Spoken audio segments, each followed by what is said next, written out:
Green, a whole lot of green in MLW today.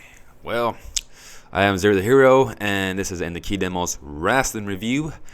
And I'm going to review Never Say Die. I believe that's the pay-per-view name. I haven't wrote it down. But, okay, first off, I want to start off by saying MLW has been not doing good. It's been sucking, pretty much. We got Filthy Island and the Barclay Brawl and Jungle Fights. It's been horrible. But I will say, as of recently, the past couple of weeks, it's been doing decent. So we get this pay-per-view. Starts out with a promo between Tankman and Fatu. Pretty good promo. It's just basically sports-based. They're hyping up the match, and the good thing is those in the beginning, so it hypes up the last match. Nice touch there. Then we go into Gotch versus Oliver. And just to spoil it already, Oliver wins. So clearly what they're doing here is they're trying to push injustice, which it makes sense because, Gotch, it doesn't seem to me like he wants to be in MLW anymore. He's not serious. I don't know if he has the love of pro wrestling because he doesn't. It seems to me like he doesn't care. He's not being serious in Contra. So starts off with Oliver just Gotch cutting off Oliver's legs because Oliver is a high flyer. So typical psychology. Now, eventually, there comes a point where Oliver gets a counterattack. So, despite the fact that Gotch had all this offense on Oliver, Oliver comes back with a counterattack and then finish him off with a top rope cutter. Which, like I said, Oliver is so green, and Gotch just he wasn't. I can't find the right word. Just he lacked passion in this match. In general, he's been lacking passion. I joke around saying that he should get fired, but honestly, as every week goes by, I think he should just leave. Just call it a day and just retire because he doesn't have the love for this anymore. Then it goes to a Contra promo.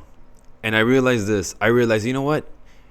Contra, it wasn't winning me over. Because obviously they're cutting off the program, and I think they caught on to that because we've stopped seeing that where the matches or the interviews are being cut off. They're still being cut off, but not as bad as before. So I realized that I still don't know his name, but the Contra manager, he can promo really good. And he made fun of Injustice, saying that there are a bunch of kids with $1,000 iPhones, and that got to pop out of me.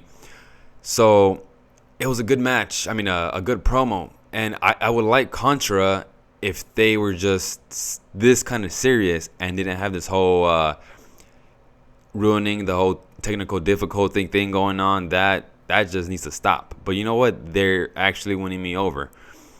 And this leads to Reed versus Daivari. Daivari looks, every time I see him, he looks more and more jacked. I don't know if he's doing the Jinder Mahal treatment of steroids or something, but the match starts off with a tope suicida from Reed, and I thought, oh, here we go.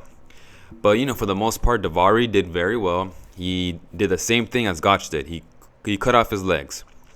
And at one point, he's targeting Reed's legs, and he takes off his vest. Now, this is what bothers me about the Reed's vest. He has broken ribs. Despite the fact he has broken ribs, he's still doing all these splashes. So that needs to stop. Take off the vest already. Like, I understand you may be skinny, but I don't know, man. He has to either put on some weight or just cut that out because it's not working anymore. Then I will say the commentating for this was really, really good. Like, the new commentator said it was disgusting that he put on the vest from Reed, and the other announcer said he's not disgusting, he's a Greek god. And then so the commentary was just really, really good. They played everything off in the first match and the second match. They tried to build up both guys in each match. Really good commentating here. And in the end, Reed wins with a top rope 450 splash. Or just some kind of swanton splash. Which, like I said, it goes back to the ribs. He has injured ribs. Why is he doing this? So that to me makes no sense. But I will say at least he was selling his legs. his leg because Davari kept targeting it. So my thoughts on this: Injustice.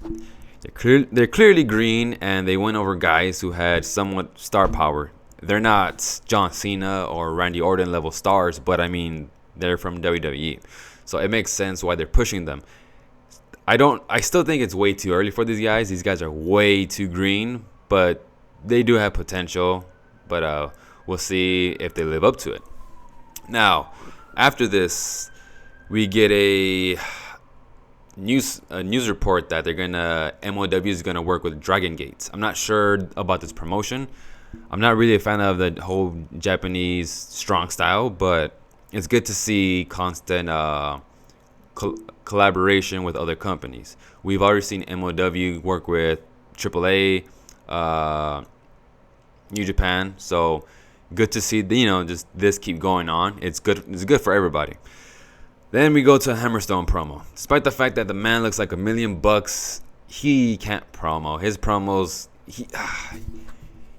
he needs to come off as like Scott Steiner or something, because he reminds me of Scott Steiner. He's jacked. He looks aggressive. Yeah, he looks aggressive, but he doesn't come off as aggressive. So he really needs to step up his promo game or get a manager. Like, I understand that's probably why they have in the past MJF with him and Holiday. But right now, Hammerstone's not cutting in on promos. And this leads to an interview, a Zoom call between Alicia Toots, Holiday, and Gino Medina. Gino Medina, I know he has potential, but in this interview, he sucked. I'm just going to say he sucked. Holiday hijacked the whole segment. He's gold. The man is gold on the mic.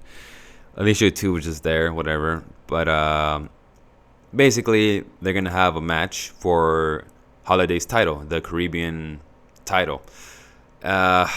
He tried his best to hype it up, saying it's a prestigious title, which I've never heard about it, but it is what it is. So we're getting that match sometime in April. So that's good to see them. But I will say this. They're both heels. That does bother me. So I don't know what's up with this, but they need to do something with this, because I'm not a fan of heel. Face, I can see if there's honor, like in Ring of Honor. But heel, nobody comes out of it.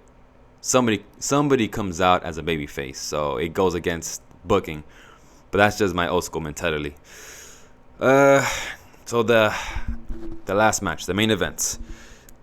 I've said this before. I'm not a big fan of big men matches, but these guys actually did decent, despite the fact that Fatu, he guided Tankman. Obviously, Tankman is green. I mean, at one point, he tried to drop kick Fatu, and he completely missed. All his strikes were awkward. He started to no-sell Fatu, and that was bothering me. He was kind of burying Fatu because Fatu's supposed to be invincible. Like, I understand it should be kind of like, a good match, but no need for no-selling. Towards the end of the match, Fatu starts to lose. Tankman is building up his comeback. Fatu makes Tankman look so good. He's bumping and he's selling facials, everything. It looks really, really good. And in the end, Davari comes in, interference. Fatu picks up the Contra flag, hits Tankman, 1, 2, 3. I guess this gives Tankman an out, and they'll prolong the story. Clearly, it goes to show that they're trying to push these green guys. But like I said, green, I don't know if it's the right move to put green talents out right now. Like, I understand we're living in a pandemic and traveling is tough, but I don't know. I still think they could have went at it at a different direction. But overall, the young talents had their time here. 2 of them won. Tankman, obviously, he's not going to be Fatu, but he pulled up a hell of a fight. Thanks to Fatu, he got it the whole match. He sold for him. He made him look good. Overall, decent episode. The promos kind of lacked here, except for Holiday and the intro promo. But aside from that, good overall episode. No complaints here. So yeah, we'll see in 2 weeks. I may review this again. I don't know. If I tend to not review episodes that suck, so if I don't review something on the day of, most likely it sucks or I'm busy. But so yeah, this episode was good. That's why I'm reviewing it, and hopefully it keeps going on and on. We need to see more of the Von Erichs, more of Hammerstone. So let's see how it goes. I'm Zero the Hero, and this is in the Key Demos Wrestling Review.